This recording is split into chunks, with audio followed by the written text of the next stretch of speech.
The legendary Chidi, Dr. Chidi Cadet Nwanyanwu from Canada with love. Dr. Chidi, you're welcome on Legacy. Thank you so much, Amaka, for having me on your show. It's a pleasure. Yes, it's a delight. It's a delight to have you too. Dr. Chidi, the little I've known about you is you have been a great leader in so many respects. First, as the Enugu, the previous Enugu Association president in Canada, Enugu Association of Canada president, and you went ahead to be a representative in the Nigerians in Canada, I think. No, I was the president. Oh, you were the president, yes. And also you have been a gubernatorial aspirant one time, a few years ago, of Enugu. Actually, gubernatorial candidate, because you become an aspirant, but then when you do your party election, and you get your party ticket, then you become a candidate. Okay. Then you're Thanks for correcting that impression and all of that. Yes. Thank you. Okay, Dr. Chidi Nwanyanwu, the little I've known about you, I have just said, I know more about you than the few that I listed. Yeah. But could you please tell our viewers who you are and where you reside? Okay, thank you so much. My name is Chidi. I reside in Canada. I see myself as a humanitarian who just wants the best for every human being. And I'm someone who considers himself very gifted and blessed. And my mission is to be able to use every talent, every skill, every gift that God has given me to serve humanity, such that by the time I leave this side of eternity, I would have been fulfilled that I gave my best. That's who I see Chidi as. Wow. Wow, awesome. You're a great person already. I know your spirit, and I can feel what you just said. Thank you. Welcome again on Amaka Beké Talk Show. Thank you. So, Dr. Chidi, what's your Nigerian heritage? What do you identify as? I am from Umuchukwu clan in Umuane village of Ozala town in Kano West local government area of Enugu State. In other words, I'm a concentrated Wawa man, an unapologetic Igbo man. Isn't he so humorous? Who eats oppa with Coca-Cola. With tea.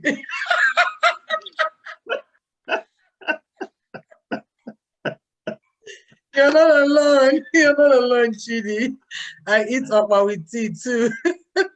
Well, actually, sometimes I eat burger. You know, burger is when you get a loaf of bread and you cut it in the middle and in the middle of your oppa.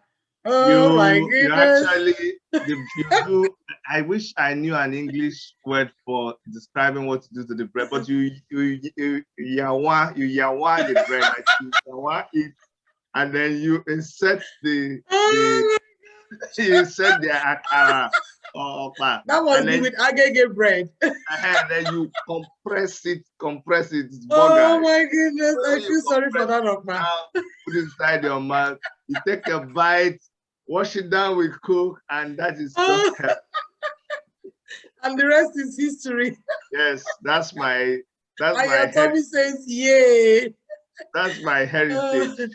I hope welcome. Always a pleasure my heritage to you. To chat with you. Yeah. Okay, thank you very much. At least you identify as Igbo, right? Yes, that's why I'm an unapologetic Igbo man. So am I. I identify as a Biafran too. So I am.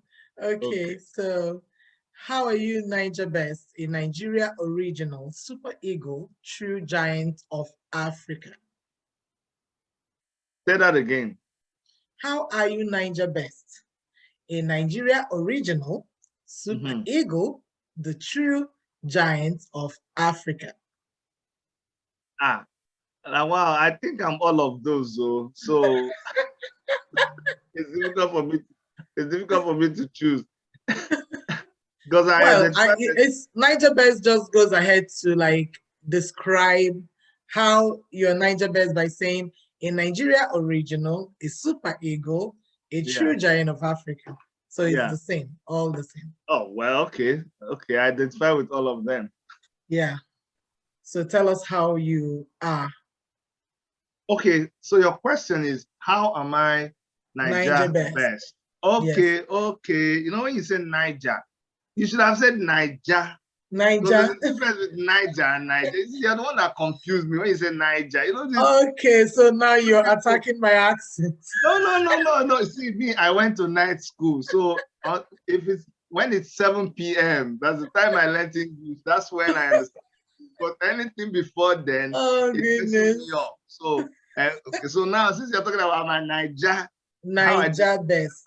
Yes. Niger, I'm the Yes. best that Niger has to offer. No, Woo! see, when I walk around here in Toronto in Canada, it's don't misunderstand me when I say this. I know there's segregation, there's discrimination, and people are racist. But you see, those things are not really a lot of my problem. Why? Because as a Niger brought up, you work with so much, with so much pride, you have so much on your plate, little things don't arrogance bother that you. you don't even have time to notice that somebody discriminating against you. Like, are you kidding me? You discriminate against me. You say I can't pass. I'll be like, what are you saying? What do you mean? Who are It's you? true. Who are you? Who be Yeah. you? You Who be who? Who you? you? Who be So you? that's Proudly Nigerian, anytime, proudly any day. Nigerian, proudly African, proudly Igbo. So I'm the best I am the best Nigeria has to offer, that they had to make me the president of the Nigerian-Canadian Association. So what more can I say? Because I felt I was able to represent them, and I did represent them very well. I Accurately. remember one time when someone was killed in our community. It was a guy was shot. Yeah. We called a press conference immediately. We invited the TV stations, and when they came, they expected me to be politically correct. I told them, put the camera on my face, and I said, you guys that shot one of our sons, we will hunt you down till we catch you. You think you're bad, we are badder. You picked on the wrong community. This is the Nigerian community. We will, if you like, run inside your mother's pot of soup. Yeah. When I say, the people say, Chidi, do you know what you're saying? I say, yes, I know what I'm saying. We are good as good can be, and we are bad as bad can be. And in 1 week, we found all the 3 people that killed that person. Wow. So that's the kind of Niger. Another thing, I think making that statement would be a statement not just of courage, but also of faith. It's you know, what you believe always comes to pass. Joe. It's a statement. It's a statement of trying to let you understand that we are not we are not the stereotype. When you say black people, you see, when you ask a lot of black people, where are you from, or Africans, they'll tell you, oh, I'm African, you know, I'm black. No, we don't say we are black. We don't say we are African. We say we are Nigerian. We know who we are. We know where we're coming from. So when we say such things, what we mean, yes, by faith, that we're going to employ everything that is absolutely necessary. We're trying to say that we have access to wherever every other Canadian has access to. And yes, we went to the mayor and we asked the mayor, what's up? And the mayor asked the chief of police, what's up? And everybody got down to working, and that's how we got that solved. So I'm also Nigeria's best, that from Canada, I had to go down to my state, just like you have mentioned, to go and vie for governorship because I felt I was the best candidate coming out of Canada to go and do such a thing. Yeah. And I'm Nigeria's best in so many ways. I have a YouTube channel that is devoted to just talking about issues that are going on in Nigeria. I have a foundation called My Roots Foundation since 2000 and 2008. We've always supported, we've done a lot of programs that have supported people back home and people here. So I've used everything that I can to make sure that every time you see me in a community, people want to know, hey, where are you from? And then I tell them where I'm from, and then they are proud of where of the place that produced me. Yeah. So that's how I think I'm Nigeria's best. Congratulations. Thank you. And yes, it's good to meet someone who feels proud of their identity, someone who feels proud of their heritage, someone who seizes every resources and every opportunity to express that. So that is what this show is all about in a nutshell. So again, I know you've mentioned this a little peripherally, but I want to ask, because that's the next question, why did you choose to run for governorship of Enugu State, 2017, 2018? I chose to run for the governorship of Enugu State because I was part of a group that was tired of being tired of what was going on in Nigeria. And so we came together and we formed the Take It Back movement. We started in North America. Some of us were in the United States, and some of us were in Canada. And then we continued to agitate. We confronted the Nigerian government head on. Our convener is Omoyele Shore of Sahara Reporters. And he came down to Canada here to spread his message that we need to take back what's going Nigeria from the people who were messing it up. And we went round the diaspora. We went to UK, we went to France, we went to Australia, went to Germany, all over the place. And the people in Nigeria kept saying, hey, you guys are just wasting your time. You're making so much noise outside. If you're serious, then calm down. We want to see boots on the ground. So we said, okay, we took up that challenge and we said, okay, we're going to go down to Nigeria and talk about this. We went down to Nigeria. We started organizing the town hall meetings. If you recall, Take It Back movement was the first movement to do a town hall meeting in Nigeria, even before the vice president copied what we're doing. We did town hall meetings in all of the state capitals.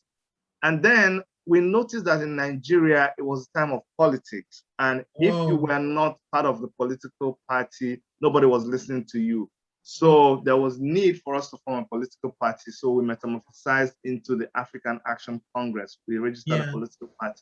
Now with a political party, there was need for us to field candidates in the 36 states of Nigeria and in the House of Reps and in the Senate and all of that. And that's how it fell on yours sincerely to contest for the governorship of Enugu State. So Enugu State was just a microcosm of what was happening in the bigger Nigeria society. Enugu State was absolutely in the hands of a governor who felt the state should be in the hands of God. When it was time for election, he asked for the votes. When they gave him the votes and he couldn't work, he told the people that Enugu State is in the hands of God. So we needed to go and tell him that that was not who we gave, even though we know that God is in charge of everything, but Enugu State needed to be managed properly. So that's why I had to contest for the governorship of Enugu State. Wow.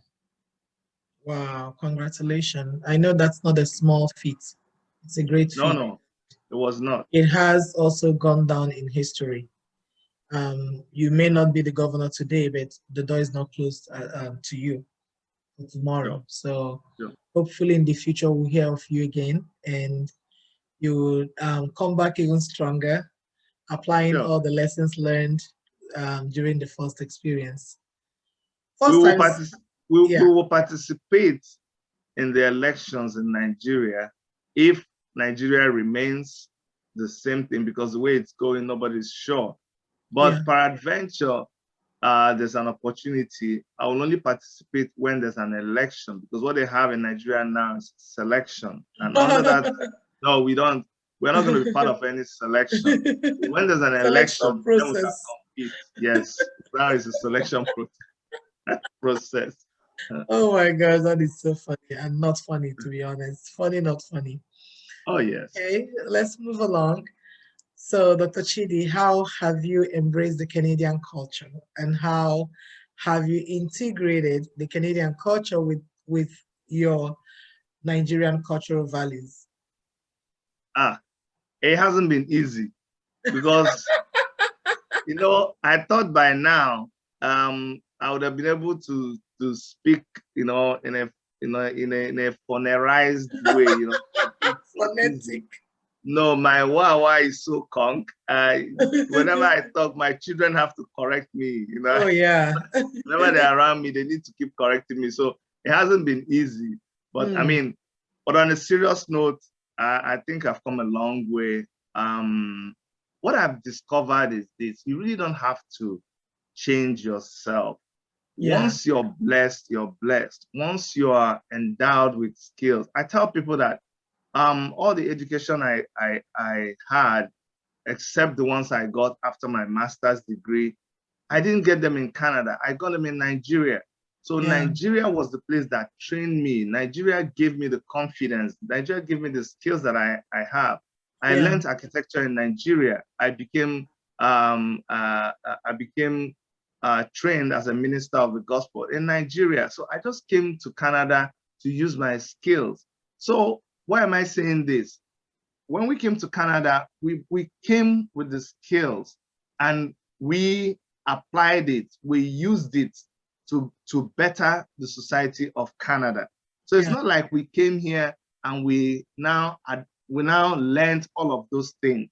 And I try to make people understand this. So you don't see me as somebody who is just benefiting 90% from Canada and I didn't have anything to offer. Actually, we had a lot to offer. But now back to your question of how I've tried to adapt. I remember when I came to Canada the first time, and then I stood in a line to buy something from Tim Hortons.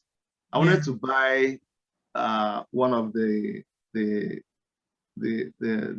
things they had in the glass case there, and I pointed to what I wanted. First of all, the lady asked me, "What do you want?" And I said, "Cake." And she said, "Cake?" I said, "Yes." She says, "We don't have cake." I said, "What do you mean you don't have?" Immediately now my Nigerian mood I'm like, what's she trying to say? What do you mean you don't have cake? What are you saying? I'm seeing cake. I'm seeing cake. She said, "No, we don't have cake." I said, "Look at the cake." Yeah. She said, "No, we don't have cake, sir." And I turned to the people referring on the to line. muffin, right? The people on the line, I said, "What? You see, this girl is trying to, you see, she's being racist. She doesn't want to sell to me." I said, "No." Then the manager came. I said, "What's the problem?" I told the manager that I wanted cake. I see cake, but this lady has refused to sell me cake. And then the manager looked and said, "Oh, that's muffin." Muffin. was this at Tim Hortons? At Tim Hortons. Tim Hortons. Oh no.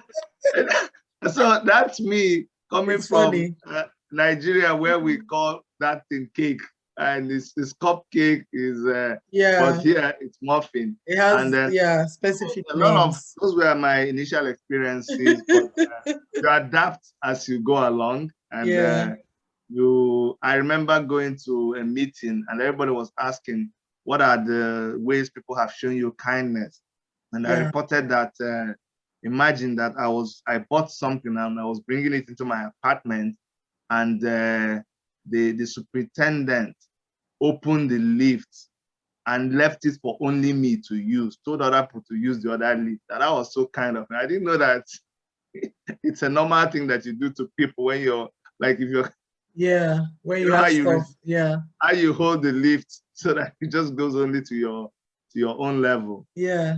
I thought it was a special thing, and a lot of other things. But I think, generally speaking, I've adapted very well. I have participated in every aspect of the Canadian society. I'm a member of the Royal Institute of Canadian Architects. I'm a member of the Awesome. Ontario Association of Architects. I sit on the BCC table, which is the Black Community Consultative Committee of the Toronto Police, and I hold meetings with the Toronto Mayor. I have very good relationship with the City of Toronto and the Nigerian High Commission. So I think I've integrated. I've done my best. I am very close to my counselor here, and I do events in schools around here. Yeah. So yeah, there's much more. I'm a minister in my church, so I think I've adapted. Wow. I wonder how you do all that. You have so much going on, so much, so much. Wow, I applaud you. Thank you so much. You're more than a man. Thank you. So Chidi, is there any particular Nigerian/Igbo tradition you still practice while living abroad in Canada? Well, apart from still importing like a 50 kg bag of powder, and yes, I import that. In fact, it's nearly finishing. We need to order another one. Okpa never finishes in my house. Apart from that, apart from having a stockpile of stockfish, unubu, gari, abacha, dried abacha, and all Nigerian foods here. Apart from having a masquerade group here in Canada. You do? Oh yes, we have a masquerade. I can share. I didn't know that. Oh, you didn't know? Okay, no. We have a masquerade group. We perform so many places here. Actually, when there's an event, we invite the masquerade. The masquerade comes, and then the masquerade returns after the event. Masquerade is here. So apart from that, apart from being a member of the traditional chieftaincy council here in Canada, apart from being a founding member of Igbo Union Canada, apart from having released songs in Igbo here, apart from having my kids attend. There's no apart from, that's like too much on the list. It was school. Apart from all of that, and Igbo school as well. Yes, it was school. Apart from that, I think there's not really much of my Igbo. You haven't stopped doing anything that you could have normally done. That's what I'm trying to living say in Nigeria. Nothing has changed, just the location. No. In fact, I want everybody to, I'm an embodiment of my culture, of my tradition. Yeah. And I mean, being a chief in my community, my traditional chieftaincy name is Nwanyanwu. And so I am a custodian of my people's culture and tradition. And Chief I want to one. You must be the one, not the two.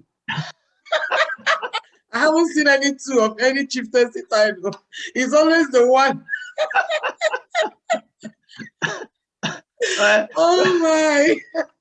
Mine is Nwanyanwu and Kanu. So okay, Nwanyanwu and Kanu one. So if there's another Nwanyanwu must be for another community. No, there has to be one.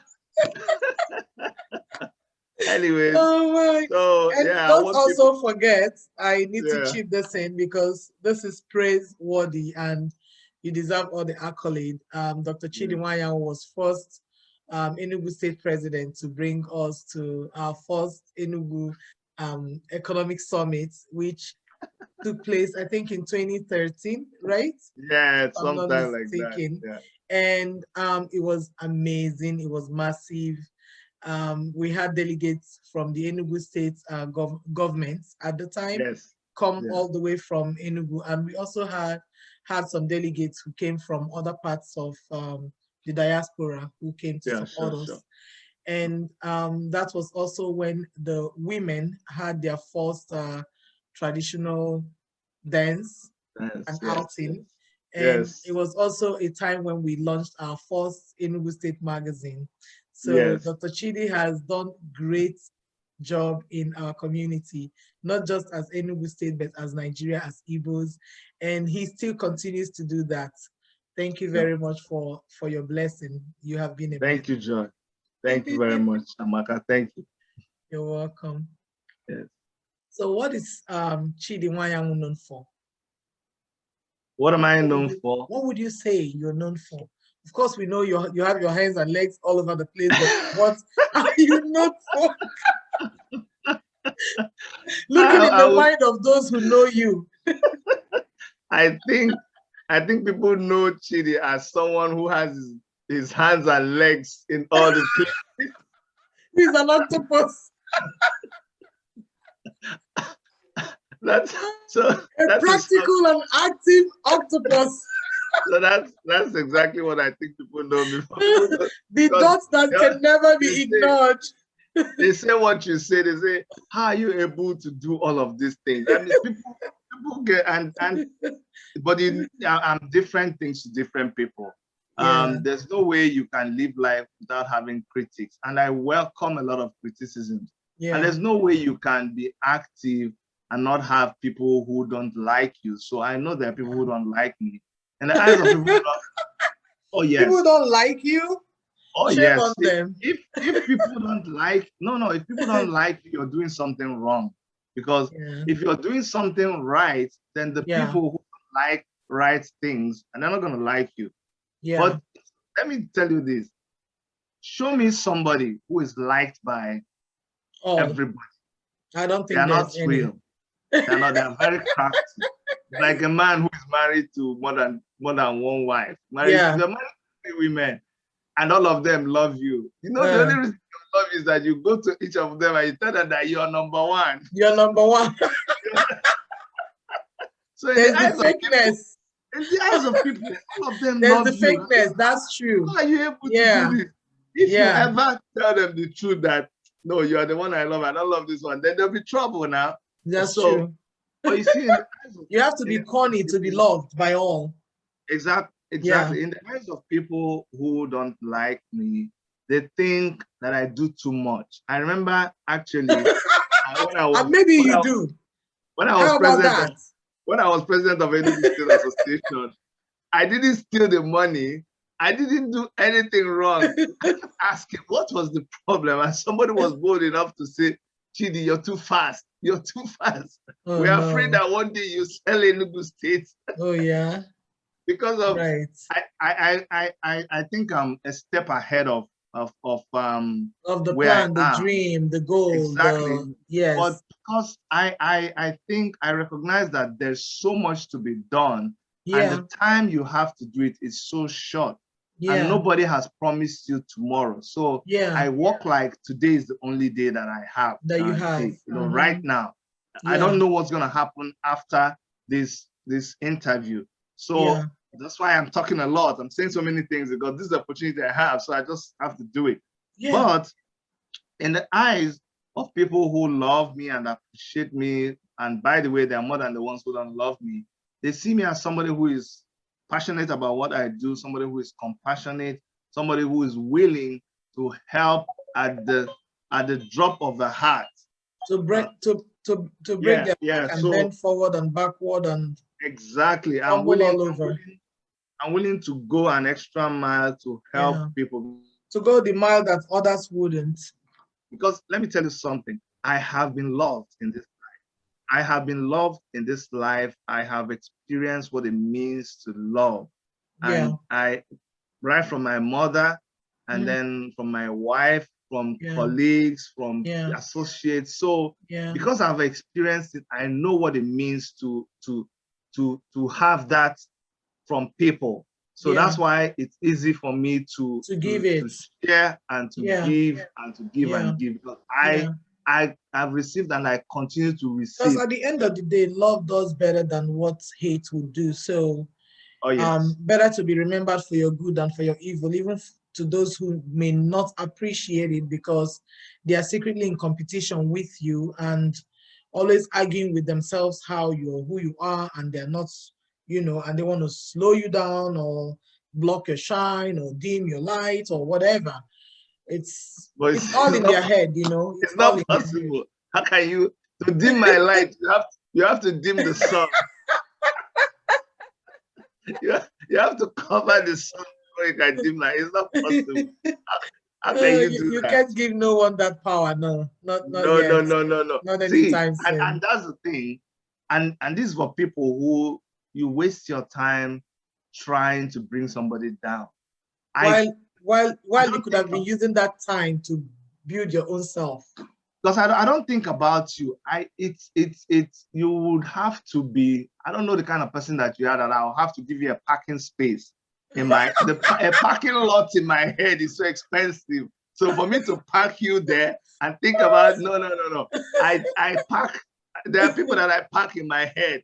Those people, and that's what stretches me. I want to be like them. I want to support what they have done. I want to be their friend. Do you know there are some people that when you make them your friend, it becomes uncomfortable because they stretch you. They stretch you. And it's painful. And when, just like somebody building your muscle, when you go to the gym and you build your muscle, you feel pain. But after that muscle grows. So I keep stretching myself.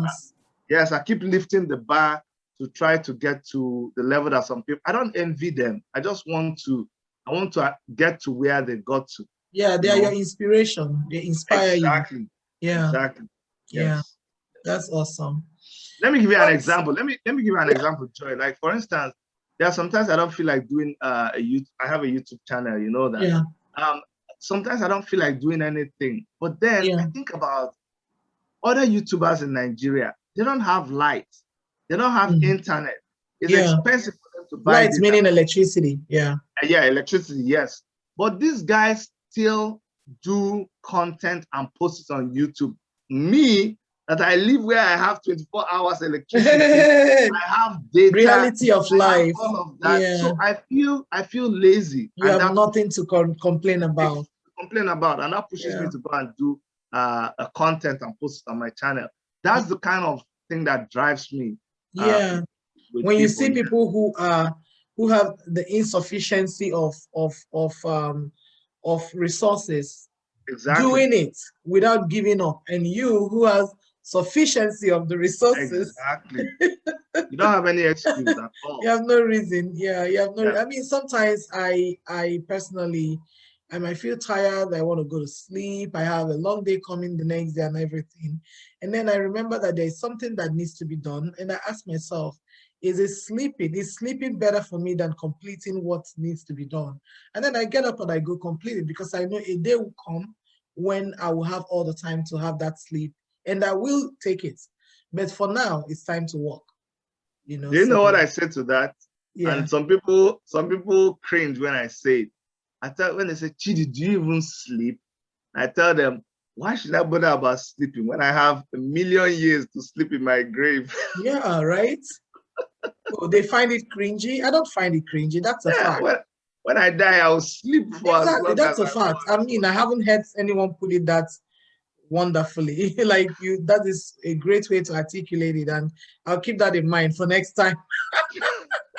So I don't choose sleep. No, now it's time to walk. All right, moving along with our chit chat and our legacy interaction. So Chidi, what would you say is the most social challenge / challenges facing Nigerians living in diaspora? How might these problems be contained? I think Nigerians who are living in the diaspora, they are still affected by, I don't blame them. They are still affected by the trauma and the experiences that they had in Nigeria. They have not realized, some of them have not realized that they now live in Canada. Honestly, some of them still think that I hope he doesn't watch this video, but I went to do a job for a guy, and he's a Nigerian. Yeah. And he's there offering me some things. You know, he wants to show off. You know, oh, Chidi, I have wine. Hey, Chidi, I can give you this, I can give you that. But he finds it difficult to put on his air conditioner. The day that the temperature was 30-something, 40-something, people were sweating in his house. I'm like, you are abroad in Canada. Why would you not enjoy the fullness of life that God has given? You're still thinking of conserving electricity. There are people here who still don't want to have credit card. They still don't want to buy a car. Those are the things they tell you when you come in here. Look, you are now living. There are people who switch off. Okay, they were doing this when there was no LED, when their bulb was 60 watts. Okay, fine. Now, their bulb is maybe 2 watts. Okay, 2 watts. With the LED. And exactly. So you just need to work with the times. And I'm not saying you should be wasteful, but life has evolved. There are opportunities for you to enjoy yourself. Some people don't want to they don't want to give good things to themselves. I'm actually personally shocked and taken aback by the person who wouldn't turn on an air conditioner, but will stock up on wine. Like not only that, Joy, not only that, these people are the people who will still send money back. If somebody calls on the phone, they will send money back home at the drop of the hat. Oh, no. You need to realize that God has brought you to where there is life. You know, enjoy life. And, I don't think people, well, first off, just to roll it back a bit, people in Nigeria enjoy life, not because they are not waiting to come abroad to enjoy life. The reason why we're saying abroad is because you won't say you don't have a job that you go to. You won't say that, okay, your job is owing you. You won't say, there are ways that you could still support yourself by, no matter if maybe this month your bills were up a little bit from the previous, and not only that, you are the person who would quickly send money home to someone who has a problem, and these people back home would not exactly tell you what the problem is. They would always exaggerate on it because they want you to exaggerate on the money you're sending. And then when you send big money, they now use it to enjoy life, not just to solve the problem, but to enjoy life. And you are going to starve yourself of the little, what is air conditioning? I don't get it. I mean, exactly. if you have guests, that's maybe one reason you should turn it on. If you don't have guests, we can understand. Like, you can live your life the way you want, but not when you have guests who are maybe expecting a little more than what you're displaying. It's like they still. I don't know the right words to use right now, but I wish they would understand that you have to be part of the society. You have to just that I agree. Just be, learn how things are done here. Yeah. Don't pick up a few information, a few knowledge. Yeah, pick up information. Yeah. Go out to the park. Some people, when they go to the park, okay, let me put it like this. A lot of Nigerians think they are visiting Canada. They still think that they don't think. Oh, yeah, they think they're visiting. They haven't. Yes, they have not imbibed the fact that they are living. We are now living in Canada. They haven't resettled. We are Canadians. You are now an equal opportunist like every other Canadian. Yeah. So just enjoy what there is. People don't want to buy a house. Very They don't want to buy important. a house. Very They don't want to key. buy a house. Somebody says, no, I don't want to buy a house because if there's an issue with my wife will take the house. So because of that, even Wow. though you have money to buy the house, you will not buy the house. That is, I don't even know what to tell you. Why You are you don't want even to looking go. forward to the issue to begin with? If there's an Exactly. issue, then fix it now. You don't Fix want the to, issue. you don't want to go on vacation. What's People the point think, of having an issue? Is that a marriage?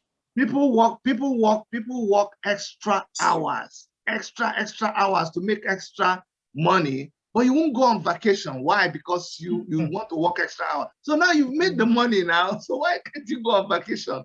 And When I funny call you part to go is, on vacation, even if that someone would go on vacation, it's not still vacation. Trust me. The only thing that is vacation is that they probably boarded a flight and they, landed, took off and landed and took off again and landed. That's all. In terms of vacationing, they're not going to vacation where they're going. They're not going to. I'm telling you. So sometimes I'm not moved by someone saying they're going on vacation. The same person who would never go on vacation all their life, all of a sudden they have, maybe now they can afford it, but I'm asking myself, are you really going on vacation or you just want to have a takeoff and landing? I don't get it. oh my goodness, That's let me tell pretty you. much what I think is going to happen. Exactly. That's another topic altogether, because I know a lot of people. Maybe we should a have lot that. of people. No, that's a big topic, because I need to show. Honestly, sometimes I want to tell people how to go on vacation. Yeah. If you're going to, like, when we go outside the country, and we do this a lot. We do this a lot. Some will let people know, some will not let people know. But you see, a vacation, Joy, let me give you this secret. Don't tell anybody. I'm sure no one is listening, just me. It's just me and you. I spoil myself a lot. It's unbelievable. You see the crazy things that we do as a family. We just take off. Nobody will know. We just go and blow money on ourselves and then come back quietly. Yeah. And now we can talk. So guess what? You're not alone on that. I'm okay. Your twin. I'm your spirit twin on that level. I mean, there's no. People need to learn to take a break. That's point blank. Yes. Whatever you do, just make sure you're doing it because you're taking a break. And when you're taking a break, do something that people who take a break do. Do something with the break. Because some people, they're taking a break, they're not picking a book to read, they're not going to eat something that they haven't eaten or cook something that they haven't cooked. They won't even have a nap.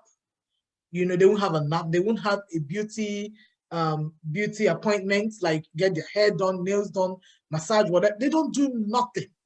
You're just taking a break to sleep or be on the phone all day long and all night long, and that's taking a break. I don't know. When we take a break, when we go on vacation, excuse me, every time we go on vacation, how I know that we did well is when you almost want to leave. Your vacation is like maybe 6 days, 7 days. By the 6th day, you want to run back to your house. That means I have exhausted everything. Yes. I've eaten all the food they have to everything. Offer. I've done all the rides. I've done, and we take, like when you take a full package, you're seeing the same people. So now it's time to go. We've enjoyed ourselves. Now you begin to be homesick again. But not the one that you run to the place, you're busy, you only take pictures, you're busy in life. You just go to some, if there's a mountain there, you just go to the mountain, take pictures. You don't do anything. There's a river, you go by the river, take pictures, and like you didn't do anything that's vacationing, you just took pictures. No. When you do vacation now, you empty your head. Just empty your head. Yeah. Anyways, how did we even get to this vacation? I don't know. What were we talking about? How we're talking about the problems facing Nigerians in diaspora. Problems might be contained. These problems, one of them, it's just in a nutshell, is the fact that some Nigerians have not realized that they are now in Canada. Once you start from that, not just Canada, this happens everywhere. UK. You have to learn. Okay. Germany, I'm using Canada. Italy, I'm using Canada as an example. Yeah. America. But the people all over the world, Nigerians in diaspora, you have to recognize and realize that you are now living in that place. That place is your base. Yeah. This is a very sensitive issue. Some people live and they are still planning.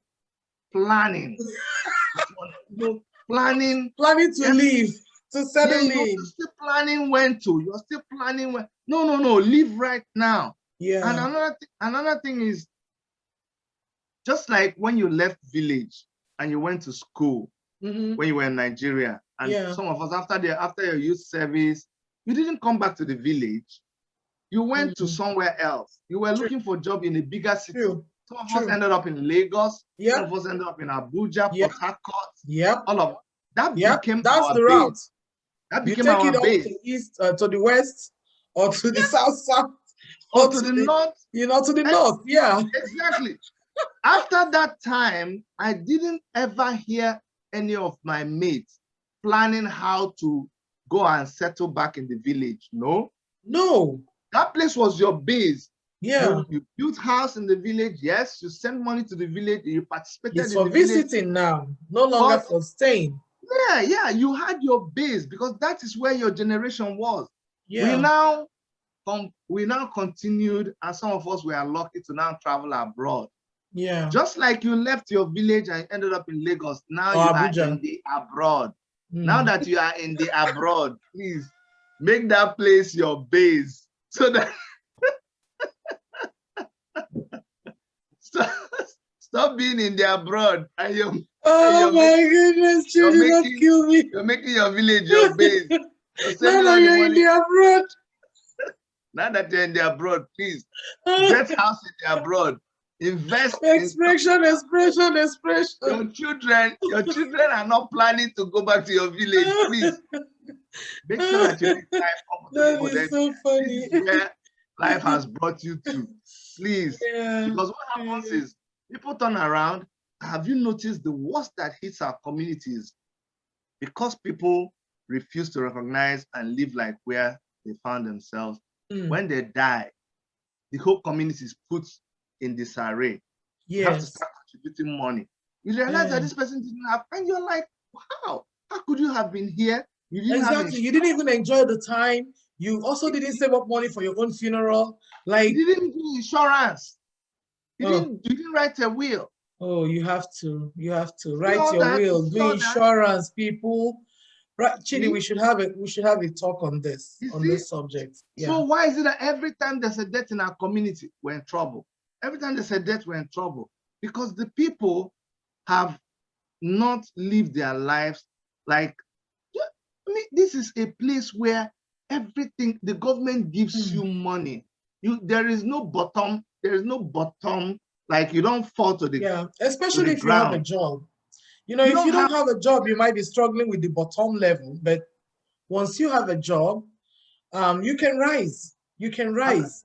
Even when you don't have a job. I mean, when you don't have a job, we know, like, you will survive. You're still not going to die. The government is not going to abandon you. Exactly. That's what I'm saying. However, you're still at the bottom. But when you have a job, you know, sooner or later, you should rise because that's the expectation. That's the direction. But I don't see a Nigerian who cannot not have a job. How? Well, people have mental health, depression.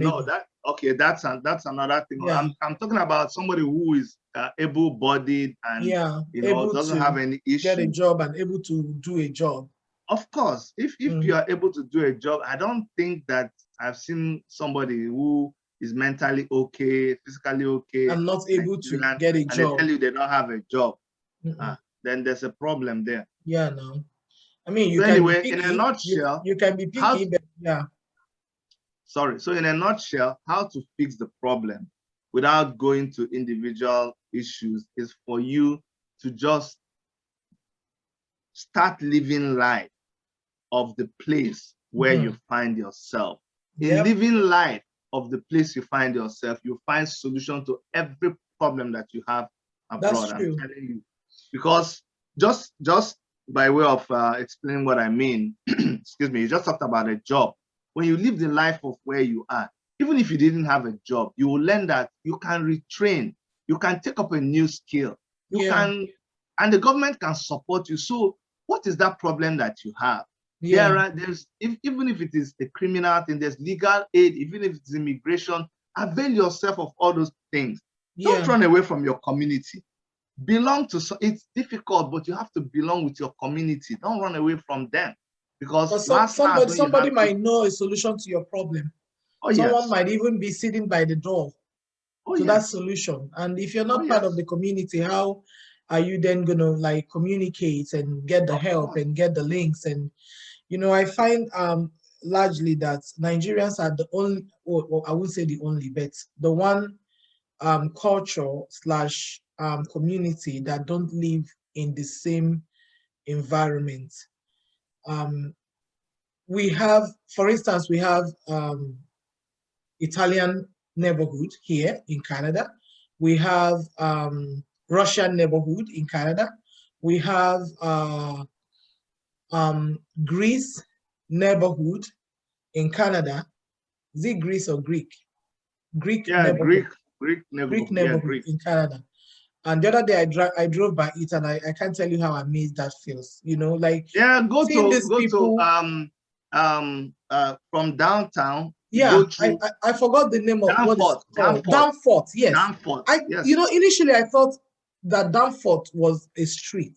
I didn't know it was a community. Yes, the whole of that. When you go to community. And the other day I drove by it and like, oh my gosh. If you go to Taste of Danforth, they have Little Italy. I know they have, I know. I know Little Italy. I know that's St. Clair. Yes, sure. Anyways. But let me tell you, when it comes to that, you will understand that our situation is a little different from other communities, okay? Yeah. All these communities that you talked about, there was a time when they had like a mass exodus. Oh. They had a mass exodus, and when they came in, just remember the latest were the people from where was this? These people that came in, and it was Trudeau received them. By the sea? Yeah, Trudeau received them. Yeah, they came to the sea. I've forgotten them, but they are the latest to come. Yeah. Now, because they came together, they'll be processed together, they'll be put in a particular place, and then they begin to grow that way. We, on our own, we were coming individually through different ways, you know. So we never had a mass exodus that we were all processed at the same time, and it's a long story. So we're not able to bring ourselves together. But in recent times, I've been seeing us congregate around some areas. You know, there are some areas like Brampton, Mississauga, and some other areas where we have a large concentration of Nigerians.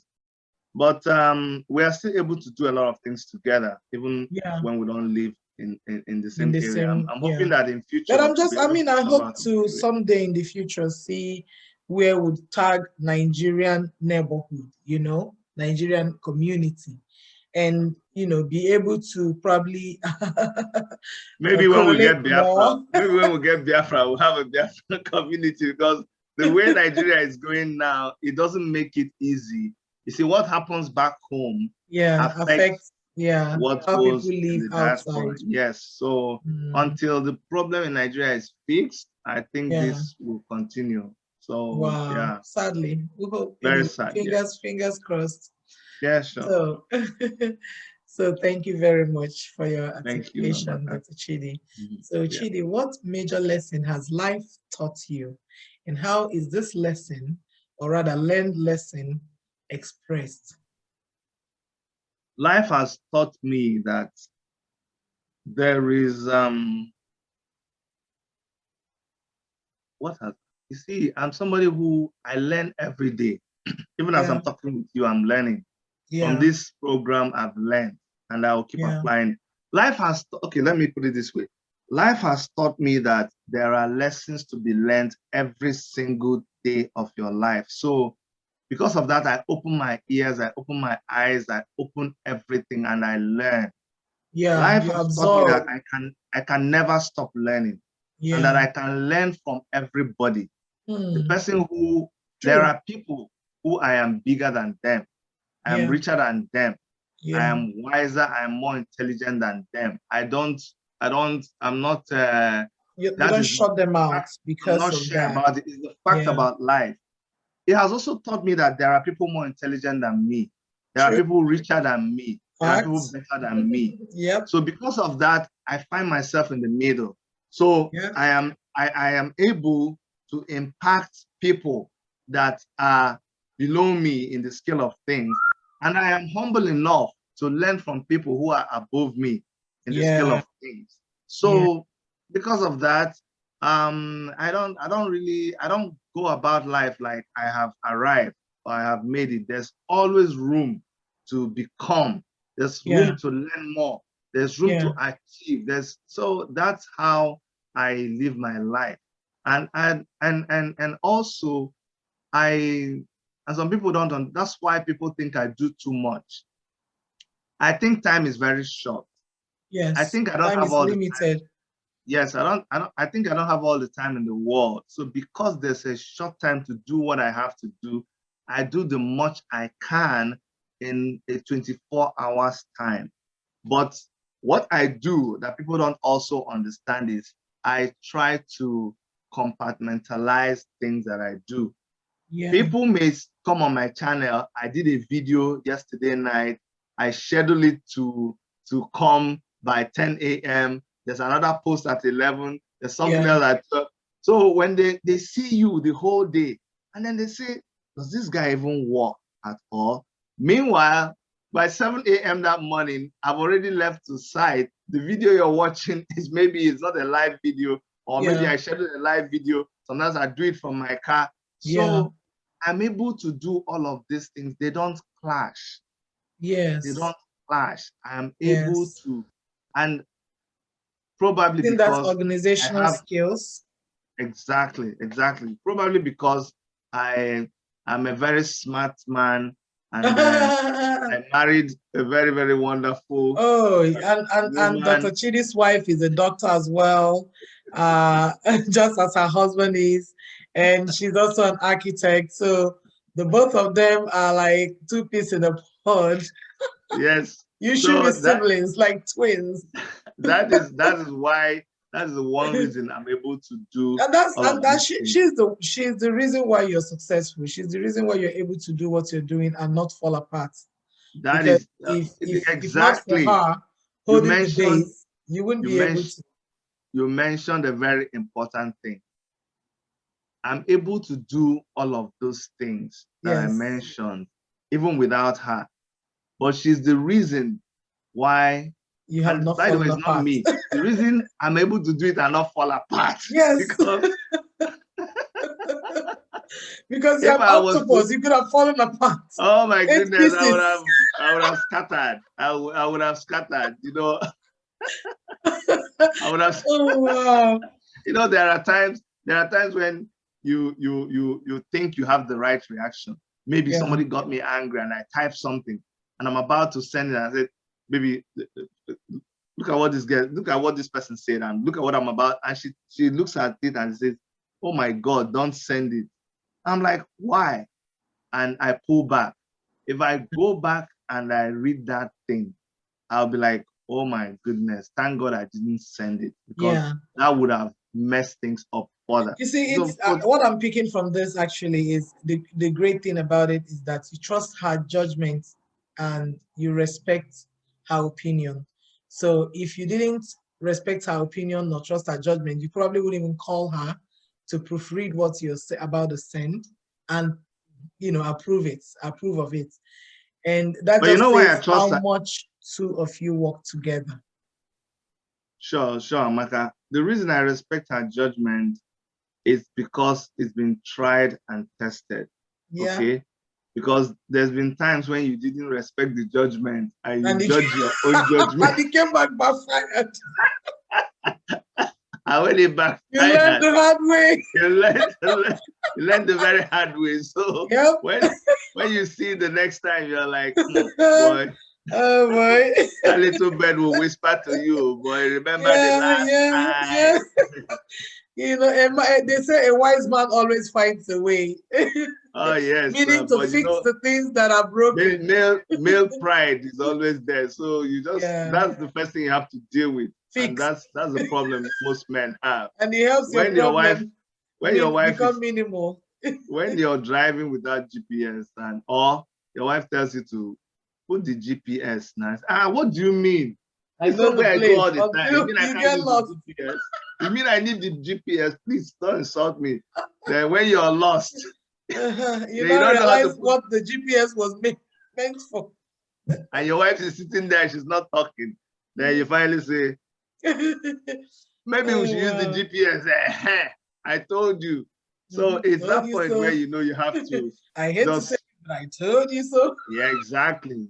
So, and men don't like it, but you have to choose between your male pride and actually while you might not be choosing between your male pride and honesty or support. The truth of the matter is you also have to know your innermost circles. You have to know them enough to know who is speaking for your good and who is criticizing. I mean, negatively criticizing. Positive critique is good, I think. Someone who is watching your back, who has your back at all time, no matter what it is they're trying to ask you not to do, you should know that they mean well.